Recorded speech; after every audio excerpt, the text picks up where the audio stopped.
Yo, what's going on, y'all? It's your boy Devvon, and welcome to another Help Me Devvon tutorial. And today, in this Help Me Devvon tutorial, I'll be showing you guys 3 techniques you can use to get your vocals to sit in the mix. Now, you can use these steps out of sync. You can use maybe one of them or 2 of them, but these 3 steps are basically my go-tos when it comes to me trying to get a vocal to sit in the mix. Let's get right to it. So basically, this is one of my own songs. I'm going to play you before and after my 3 techniques. This is before my technique. Listen to this. I see you outside with your girls, I'm worried. Too many on your body like curry. You do it often, I see it in your stories. You be on that post and delete in a hurry. After. I see you outside with your girls, I'm worried. Too many on your body like curry. You do it often, I see it in your stories. You be on that post and delete in a hurry. And I'm in your close friends, so believe me. The vocal sounds more emotional. It's in that beat and it feels like I am my own thing. It kind of has this interesting coldness to it that makes this have its own characteristic. Please make sure you comment, like, and subscribe. It would really help us a lot. I'm going to show you the 3 techniques I use to accomplish that to that. Now, granted, you could pick them out of sync or whatever you want, but please watch all 3 of these techniques because one of them you may really attack or gravitate to. Let's get to it. So the first technique that I use is EQ. Now I know what you're saying already, and this is the HMD Rosetta EQ. This is our EQ. You can get it at helpmedevvon.com at any time. What I like to do with the EQ is I like to shape. Basically, what you're going to notice is you're going to notice that I'm going to take certain frequency ranges and I'm going to manipulate them to fit within the beat to find the right sonic tone of the vocal as far as how it belongs in that beat or what feels best in that beat. So this is the subtractive side of the EQ. This is the additive side of the EQ. Realize this is an EQ, okay? So don't think too hard. This is an EQ. It's an awesome EQ. Speeds up your workflow. I love this EQ to death.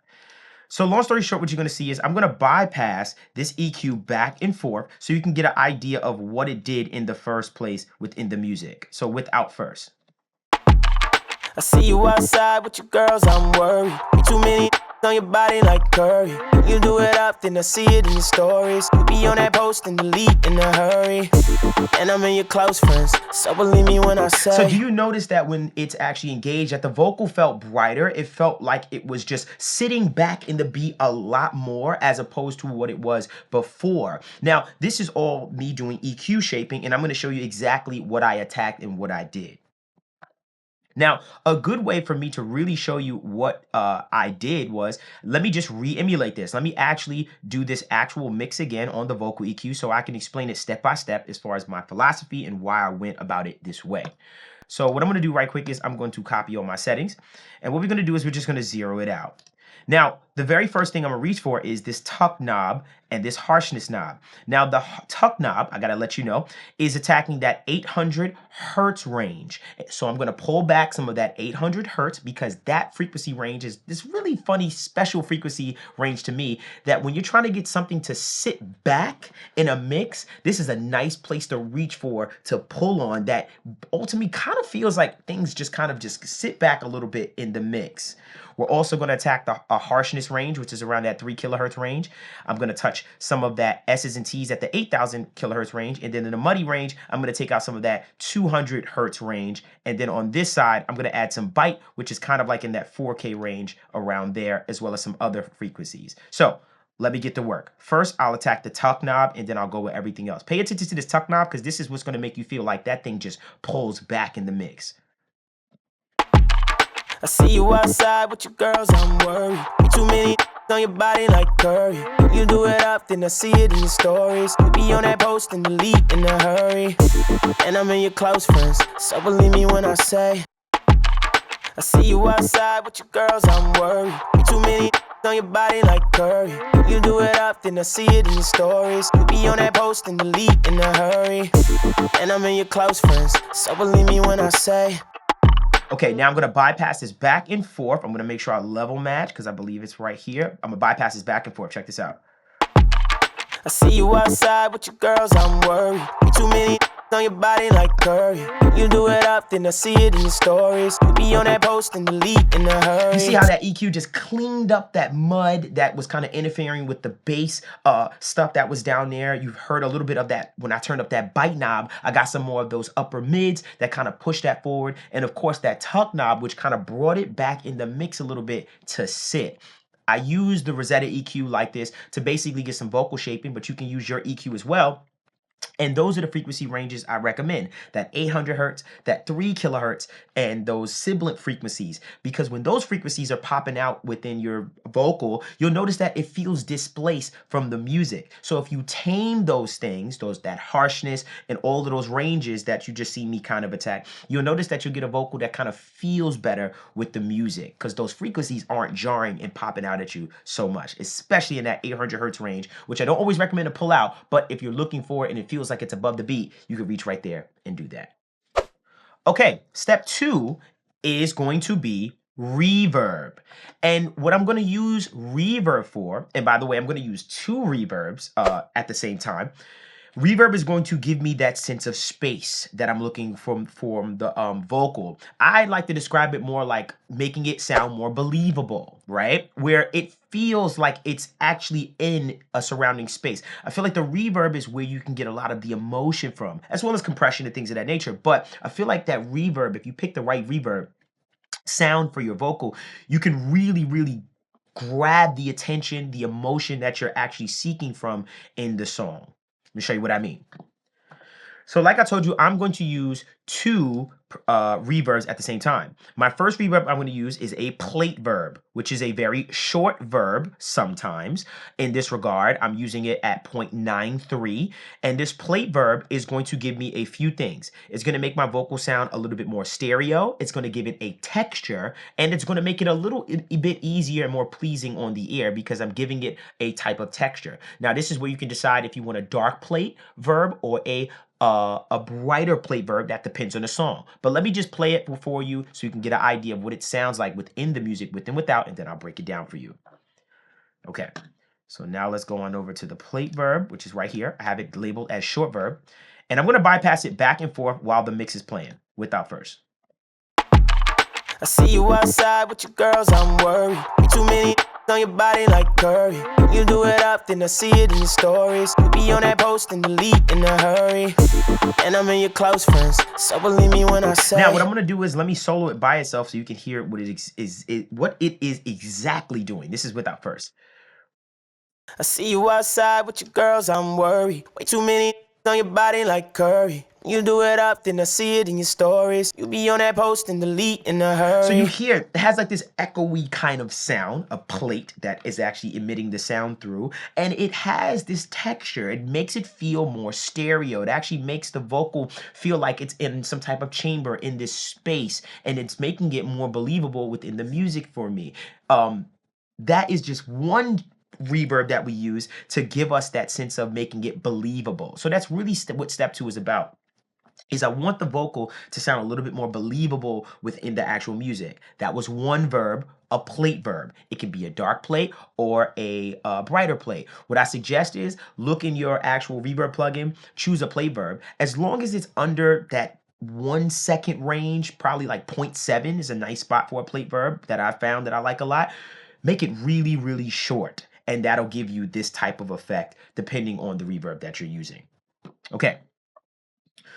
So the second reverb that I'm going to use within creating it to sound more believable is the same thing. It's going to be a Pro R verb. And what I'm going to do is I'm going to use this preset called Cathedral. Now, it doesn't matter what this preset actually is, but what I'm doing is I'm actually going to add a little bit more of a reverb that has a longer reverb time or decay time, something that feels a little bit larger in size. That's going to give me an even bigger sense of space within the actual vocal.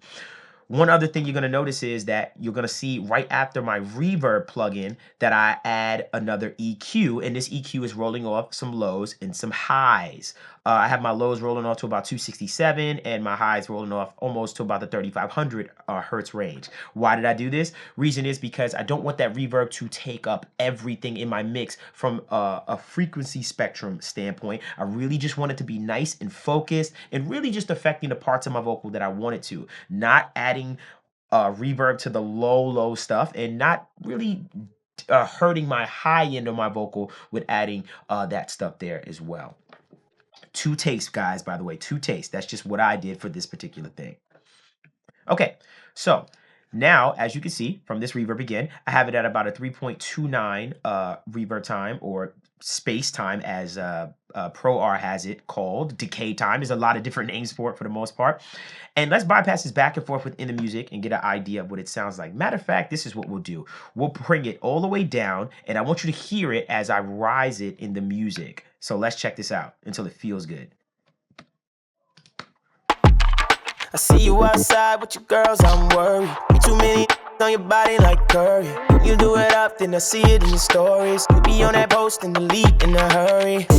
And I'm in your close friends, so believe me when I say. You hear that tail of the reverb kind of fluctuating now, and it just has this lush feeling now. It feels like it's just in the beat, and I feel like I'm singing in a hall. This is helping me to gain emotion out of the vocal and helping it to be more believable within the mix. Got me? Got me. The final step that I want to show you guys is something you're very familiar with, I'm sure, and that is delay.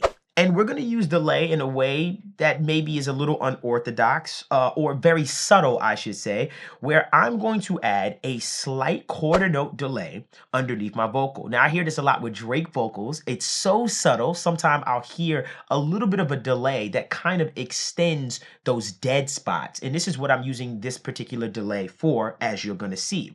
I'm going to add a delay to this vocal to basically just give it a little bit of an extension, make it feel like it fills in those empty gaps within the music. Now, what I'm going to do to show you this and exaggerate this effect a little bit is I'm going to take off the verbs so you can hear a before and after of just the delay, because it's such a subtle effect, but it adds such a flair and such a character and such a thing where it makes it feel like it's hanging on my ear. So without my verbs, and what I'm going to do is I'm going to bypass the delay back and forth. Check this out. It's very subtle without first. I want you to pay attention to the feeling. I see you outside with your girls, I'm worried. Be too many on your body like curry. You do it up, then I see it in your stories. You be on that post and delete in a hurry. And I'm in your close friends, so believe me when I say. It's so subtle, but when I have it disengage, I can feel like the vocal it feels a lot more stale and stagnant as opposed to the delay. It's giving me a little bit more believability as it's dissipating out. This is a really quick and easy technique that you could do to really fill in the spaces in between the dead spots of your mix, because sometimes that can feel a little awkward with the vocal. Doesn't work for everything, but all three of those steps together create that type of sound that you heard just now, which is like this. I see you outside with your girls, I'm worried. Be too many on your body like curry. You do it up, then I see it in your stories. You be on that post and delete in a hurry. And I'm in your close friends. All those things came together to create that sound, that texture, that believability. And granted, of course, I have to fine tune this. I have to bring that delay down some, but I just did it to just kind of show you and exaggerate that so you can really hear what it's doing. But it's really simple, and you can take either one of those techniques and use them to your advantage. I highly recommend the one with the EQ as far as shaping things to that nature to make them sit in your beat. So that was my tutorial on how to get, or basically 3 steps to get your vocal to sit within the beat. Please make sure you comment, like, and subscribe. Also, make sure you follow us at Help Me Devvon on Instagram. And please go get the HMD Rosetta EQ. It's a super awesome EQ that helps speeds up your workflow, and it would really support the channel moving forward. Also, make sure you join our Discord community with a bunch of aspiring engineers like yourself, trading secrets and giving game. That was my tutorial on 3 ways, or 3 different steps, or 3 different techniques that you could to get your vocals to sit in the mix. Hope you enjoyed that. Until next time, you guys.